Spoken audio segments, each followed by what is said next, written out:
Kolkata Digha train চালু হতে পর্যটকদের ভিড় বাড়ছে। খুশি দোকানদার থেকে হোটেল ব্যবসায়ীরা। রাজ্য তথা জেলার জনপ্রিয় পর্যটন নগরী দীঘা। ভ্রমণপ্রিয় বাঙালির প্রথম পছন্দের জায়গা দীঘা।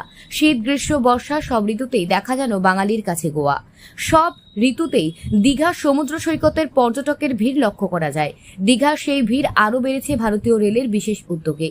পশ্চিমবঙ্গের রাজধানী শহর কলকাতা এবং রাজ্যের জনপ্রিয় পর্যটন নগরী দীঘা আরও কাছাকাছি চলে এসেছে। ভারতীয় রেলের এই উদ্যোগে উপকৃত হচ্ছেন ভ্রমণপ্রিয় বাঙালি। প্রতিটা উইকেন্ড দীঘায় পর্যটকের ভিড় থাকে চোখে পড়ার মতো। তবে ভারতীয় রেলের এই উদ্যোগে জুলাই মাসের উইকেন্ডগুলিতে পর্যটকের ভিড় আরও বাড়ছে। ভারতীয় রেলের পূর্ব শাখা সরাসরি পশ্চিমবঙ্গের রাজধানী শহর কলকাতা থেকে দীঘা পর্যন্ত বিশেষ ট্রেন চলাচল শুরু করেছে। এদিন হাওড়া থেকে দীঘা পর্যন্ত ট্রেন থাকলেও কলকাতা থেকেই প্রথম রেল যোগাযোগ ব্যবস্থা গড়ে উঠেছে দীঘা পর্যন্ত। পূর্ব রেল শাখা সূত্রে জানা গিয়েছে, এই বিশেষ ট্রেনটি প্রতি সপ্তাহে শনি ও রবিবার কলকাতা থেকে দীঘা এবং ফিরতি পথে দীঘা থেকে কলকাতা যাতায়াত করছে।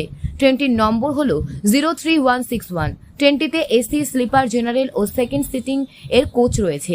এই ট্রেনটি কলকাতা ও তার তৎসংলগ্ন এলাকার পর্যটকদের কাছে অত্যন্ত আকর্ষণীয়, কারণ কলকাতা থেকে সহজেই ট্রেনে চেপে দীঘা পৌঁছে যাওয়া যাচ্ছে, আর তাতেই ভিড় বাড়ছে দীঘা সমুদ্র সৈকতে। ট্রেনটি প্রতি সপ্তাহে শনি ও রবি দুপুর 2টোর সময় কলকাতা স্টেশন থেকে ছেড়ে দীঘা পৌঁছায় সন্ধ্যা 6:50। ট্রেনটির যাত্রাপথে আন্দুল, উলুবেড়িয়া, তমলুক ও কাথি স্টেশনে থামে। আবার ট্রেনটি দীঘা থেকে সন্ধ্যে 7:10 ছেড়ে একই রুটে কলকাতা পৌঁছে যাচ্ছে রাত্রি 11:50। পূর্ব রেলের পক্ষ থেকে এই বিশেষ ট্রেনটি শুরু হয়েছে রথের দিন অর্থাৎ 7ই জুলাই। আপাতত 28শে জুলাই পর্যন্ত এই বিশেষ ট্রেনটি দীঘা কলকাতা রুটে যাতায়াত করবে। পূর্ব রেল জানিয়েছেন, ট্রেনটিতে বিভিন্ন ধরনের কোচ থাকায় সব শ্রেণীর পর্যটকেরা উপকৃত হবেন। বিশেষ এই সাপ্তাহিক ট্রেনটির কারণে কলকাতা, উত্তর ও দক্ষিণ 24 পরগনার পাশাপাশি দক্ষিণবঙ্গের নদিয়া, মুর্শিদাবাদ সহ বিভিন্ন জেলার পর্যটকরা সরাসরি কলকাতা থেকে ট্রেনে চেপে দীঘা এসে পৌঁছে যাচ্ছে। এরপরে দীঘায় ভিড় বেড়েছে, আর তাতেই খুশি হাওড়া দীঘার পর্যটক, শিল্প থেকে অন্যান্য ব্যবসায়ী মহলে।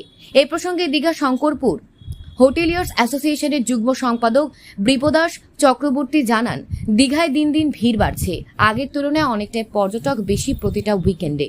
দীঘায় এখন অফ সিজন বলে কিছু নেই। তারপর এই বিশেষ ট্রেন যাতায়াতের কারণে সরাসরি কলকাতা থেকে পর্যটকেরা দীঘা এসে পৌঁছে যাচ্ছেন, ফলে ভিড় আরও বাড়ছে। এর ফলে হোটেল ব্যবসায়ীদের লাভ হচ্ছে। এতদিন হাওড়া বা সাঁতরাগাছি থেকে ট্রেনে চেপে দীঘা আসতে হতো, এখন সরাসরি কলকাতা থেকে দীঘা ট্রেন চালু হয়েছে, যার ফলে দীঘায় ভিড় বাড়ছে। কিন্তু এই ট্রেনটি নিয়ে পর্যটকদের মনে কিছুটা ক্ষোভ রয়েছে। পর্যটকরা জানান, ট্রেনটির যাত্রাপথে অনেক বেশি টাইম নিয়ে ফেলছে, যার ফলে কিছুটা অসুবিধার সম্মুখীন তারা। যদিও এই ট্রেনটি পর্যটকের বিশেষ উপকার হয়েছে বলে মনে করছেন বহু সংখ্যক পর্যটক।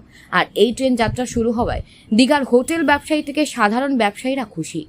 পূর্ব মেদিনীপুর জেলার দীঘা থেকে সৈকত সিং রিপোর্ট, লোকাল 18 বাংলা।